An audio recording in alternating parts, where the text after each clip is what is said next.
Nah, isi dalam suratnya yang panjang lebar ada tulisan begini. Ini bacanya apa ini? Nggak ada titik zaman dulu, nggak ada titik. Nggak ada baris zaman dulu. Apalah? Oh, apalah kalian.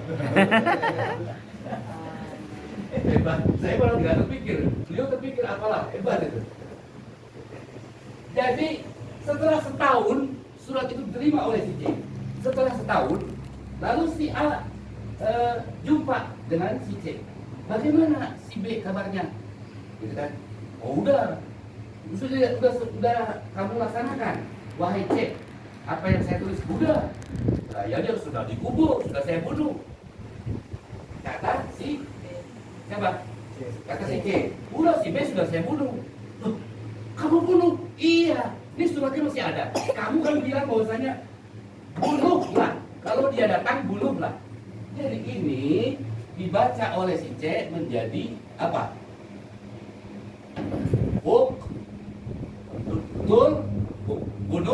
Bunuh lah.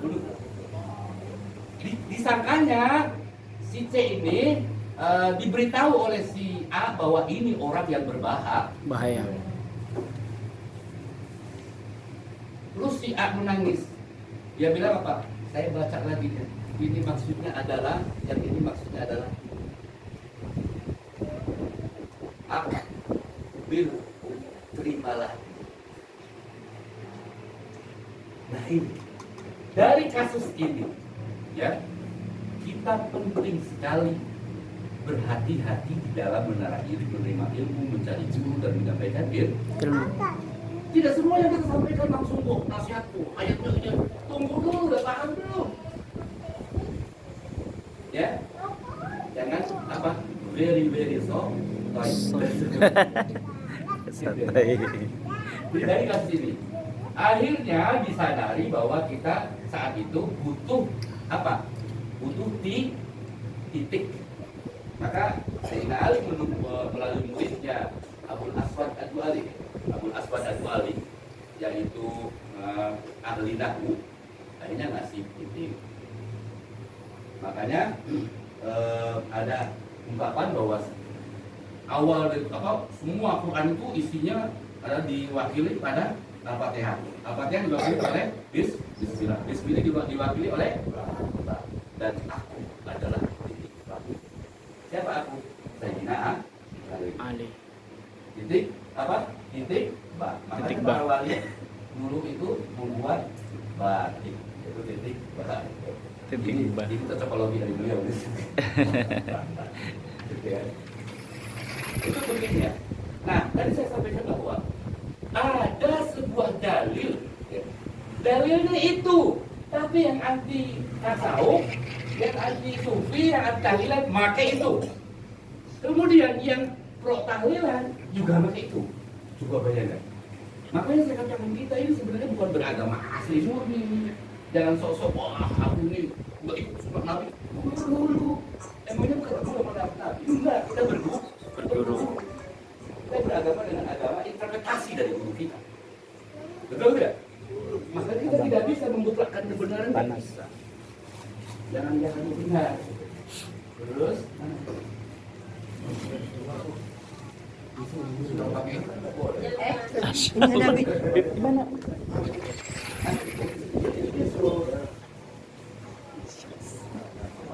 Ya, ini udah bisa di copy ya.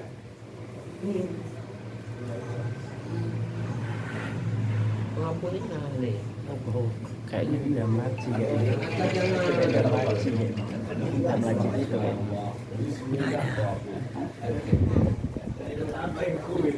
Nanti dibuat lagi. Pakai kopi yang bagus.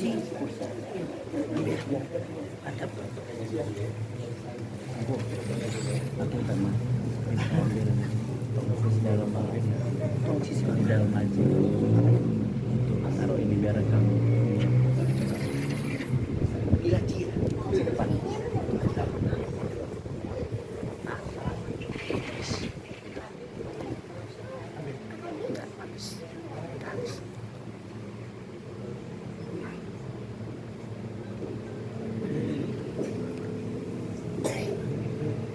yang pertama saja.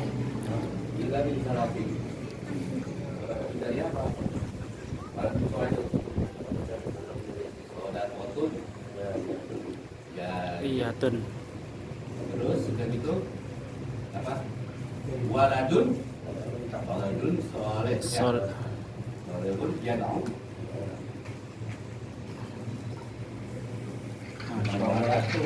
Makasih banyak untuk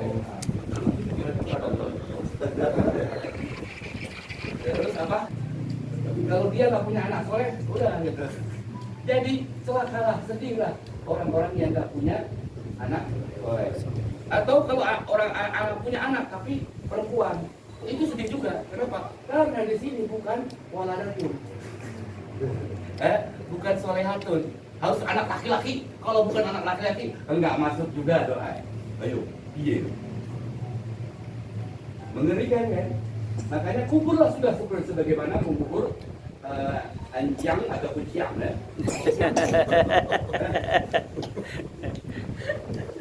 Padahal ini kalau kita kaji, inilah dalil-dalil kita yang suka mengirim doa arwah. Bila mata ibnu Adam inqata amalu. Ya iyalah, kalau anak Adam ya terputus lah. Justru karena anak Adam sudah terputus amalu alias tidak bisa beramal lagi, maka tugas kita yang masih hidup itu maksudnya. Ya kan? Kan nggak bisa. Ada nggak jenazah yang mandi sendiri, sholat sendiri? Nggak ada. Karena sudah terputus amalnya, artinya sudah tidak bisa beramal lagi. Maka kita dari sini aja sudah nyata bahwa ini tugas Kita. Itu. Oh tapi waladun soleh, apa sekali gitu dalilnya. Oh, ingat Tuhan ayat ila min salasin. Itu kan sedekahun jariyah. Oke, coba kembali perhatikan. Amaluhum. Artinya apa? Amalnya. Amal siapa? Amal yang meninggal. Nah, sedangkan sodakotun jariyah. Sodakah siapa? Sedekah yang meninggal juga. Enggak. Oh. Kalau sedekah yang meninggal, sodakotuhu. Oh. Kan amaluhu. Amaluhu iya. Ya kan? Makanya ini dalil kita. Jadi kalau sodakotun jariyah artinya apa? This is a common noun, you know. Ini masih common noun. Hah? Ini common noun, ini masih umum, masih natural. Kata orang pesantren, saya mungut dari orang yang pesantren nih. Masih natural, belum ma'rif. Belum gabung dengan masih common noun. Jadi sedekahun jariyah artinya apa? Sedekah yang terus mengalir. Sedekahnya siapa? Sedekah siapa saja. Bukan sedekah main, bukan. Di sini bukan sobat sedekah. Jelas? Jadi kalau kakak ya punya orang tua meninggal, lalu teman kakak bersedekah atas nama Orang tua. masuk nggak? Masuk. Diterima nggak? Terima. Diterima. Jadi kita tahlilan kirim doa kepada yang bukan orang tua kita. Terima. Diterima tidak? Terima. Diterima. Kenapa? Waladun soleh. Jadi waladun soleh anaknya siapa? Ada. Ya anak Adam yang mana? Anaknya yang meninggal? Bukan. Anak siapa saja yang soleh. Iya. Kenapa? Karena di sini bukan waladuhu. Seperti amaluhu, amalnya si mayit. Ini bukan waladuhu. Ya kan? Jadi kita ini bisa juga mendoakan. Ya. Asal anaknya si soleh. Kemudian ilmun yuntafa'u. Ilmu apa saja? Ilmu apa saja yang penting bermanfaat. Ilmu punya si anaknya si mayit juga. Ilmu anaknya siapa saja. Gitu. Jadi kalau Ketua Hadi ngajar berniat mendoakan arwah gurunya yang bukan ayahnya, diterima atau tidak? Terima. Diterima. Karena teringat, oh ya dulu yang saya sampaikan adalah ya Allah, mudah-mudahan kalau ini yang saya sampaikan engkau nilai berpahala, gitu kan? Pahalanya untuk diterima atau tidak? Jadi ini dalil untuk siapa? Bingung kita ya? Nah itu bukti bahwa bahwa ini satu segel, banyak lagi. Ini kalau dikupas sampai besok lagi nggak tidur. Banyak lagi contoh bahwa bukti jangan sok-sok merasa bahwa aku beragama sudah benar, aku sudah nyurah. Tunggu dulu, ya kan? Kadang-kadang kita sunnah ini cuma apa namanya? Cuma kulitnya saja. Substansi dari sunnah nggak pakai. Tutup kepala itu kofiyah, apa? Kofiyah, tutup kepala. Apapun tutup kepala itu sunnah, gitu kan? Rasulullah seakan-akan mewajibkan untuk jenggot, sebenarnya bukan itunya, tapi apa? Mewajibkan untuk tampil maco, apa? Maco. Kenapa? Masya Allah. Jangankan dulu, sekarang saja ya, Beb. Sekarang saja kalau klimis, bahaya. Hati-hati. Ini beli loh kesana. Bahaya. Masya Allah. Mereka nanti ingat kepada zaman kisah umatnya Nabi Lut. Makanya Rasulullah sangat ini. Jadi berarti bukan di jenggotnya. Sunnahnya itu apa? Substansi pesannya apa? Tampil maco. Hadis tentang jenggot itu bersamaan tentang apa, riwayat tentang fisik. Nabi Alisnya tebal, ada jenggotnya, ketiaknya putih. Tahu dari mana? Ketika berdoa di sana. Kalau kita berdoa begini, ya, minta banyak tapi doanya begini. Padahal kalau ingin banyak siaran, parabolanya sudah. Masya Allah. Gitu kan? Maka jangan mengejek kalau ada kalangan tasawuf yang benar-benar tulus. Apa untuk biarin aja dia ekspresi begitu. Ya kan? Gitu. Dia juga sudah berekspresi sesuai pemahamannya bahwa Rasulullah kalau berdoa tangannya Tinggi. Jadi kalau memang benar-benar ini riwayat biologis Nabi, basyariah Nabi harus jadi sunnah. Kalau semua hadis harus jadi sunnah, maka carilah penebal bulu alis, penebal bulu jenggot, dan pemutih ketiak. Kalau ini dijadikan sunnah. Jadi ada beberapa riwayat di hadis-hadis itu tidak bisa dijadikan sunnah. Ada hadis yang sifatnya sejarah, dan hal-hal ini tidak akan bisa kita ma'rifati hakikatnya, ya kan? Ini baru kita bicara tentang kulit ini, ya kan? Tidak akan bisa apa hakikatnya kalau tidak ada ta'lim, tidak ada apa yang KBN, ya, belajar dan mengajar. Kalau tidak ada mursyid, kalau tidak ada guru, nggak bisa. Kita akan seperti orang buta yang kehilangan Tongkat. akan meraba-raba. Masya Allah. Jadi ini sekilas, nanti ada oleh-oleh lagi kalau ada umur panjang besok sini lagi. Mungkin apa kita mulai hal yang lain ini sekilas saja. Karena kalau dikasih contoh yang lain sama kok kita bisa. Yakzoh, yang menurutku ya ada tahapan harus yakzoh. Yakzoh itu apa ya? Terjaga. Maksudnya terjaga itu tidak tidur. Ya. Yakzoh itu tidak tidur. Tidak tidur matanya, mata batin, tidak tidur telinga batin. Dalam Al-Quran, orang-orang yang telinga batinnya tidak tidur itu memiliki udhunun wa'iyah. Ya. Apa namanya? Telinga yang apa? Penuh kesadaran, bisa menangkap nasihat. Orang-orang dulu guru marah dianggap nasihat. Orang sekarang guru memberikan nasihat dianggap marah. Kenapa? Karena udhun wa'iyahnya tidak yakzoh, tidak apa namanya? Tidak terjaga. Jiwa-jiwa yang tertidur ketika hidupnya, nanti ketika bangun mereka akan sedih, mereka akan menyesal. Lalu mereka ingin kembali ke dunia. Dan ketika ingin kembali ke dunia, yang pertama kali diminta adalah mudah-mudahan hamba mampu untuk berbuat baik kepada orang lain. Bukan mudah-mudahan hamba ingin bisa sholat. Enggak, walaupun dia dihitung katanya sholatnya. Betul tidak? Tapi yang didambakan oleh orang-orang yang menyesal di akhirat adalah atas sedekah. Ya, aku ingin bersedekah, atau aku ingin berbuat baik kepada selain itu. Ya. Itu yang diinginkan. Ada sebuah kisah dalam hadis qudsi yang kisah ini biasanya sering dibacakan oleh kalangan sufi, kalangan tasawuf.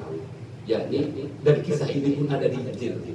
Sampai ketika dibacakan kisah ini, pendeta mengatakan saya pernah mendengar di Injil. Jadi ketika Nabi Musa alaihissalam yang selalu diajak berbicara oleh Allah, dibuat sebuah tarbiyah. Wahai Musa, tunjukkan ibadahmu yang nilainya untukku. Bayangkan, Nabi ditanya begitu. Nabi ada ibadah atau tidak? Rajin ibadah atau tidak? Tapi ditanya, tunjukkan ibadahmu untukku. Ya. Kalau pertanyaan itu ke kita gimana? Kalau Allah menanya kita, malu atau tidak? Malu. Dari awal hadis kursi aja kita sudah terpukul ya. Lalu dengan sedih Nabi Musa menjawab, ya Allah, bukankah aku sholat ini untukku? Gitu. Apa kata Allah? Tidak. Sholat itu ibadah untukmu, bukan untukku. Lalu dengan sedih Nabi Musa, kalau begitu tunjukkanlah mana ibadah yang engkau nilai sebagai untukmu. Lalu Allah berfirman, wahai Musa, aku kedinginan, tapi kau tidak beri aku selimut. Tidak beri aku baju. Aku kehausan, tapi kau tidak beri aku air. Aku kelaparan, tidak kau beri aku makan. Ya Allah, bukankah engkau maha segala-galanya? Tak mungkin engkau sedemikian rupa. Kata Allah, ketika engkau menjumpai orang yang kehausan dan engkau kasih air, ketika engkau memberikan baju terhadap yang membutuhkan baju, maka saat itu engkau kunilai sedang melayani aku. Masya Allah. Terima kasih, ini ada yang melayani Tuhan. Ini kalangan tasawuf kalau ngomong gini nggak kaget, tapi kalau ketemu kalangan syariat, wah meja ada muslim. Dia kayak Fir'aun dari sini. Sudah bisa dipahami. Jadi inti daripada mencintai sama cinta hakikat, ini kita bicara marifat hakikat.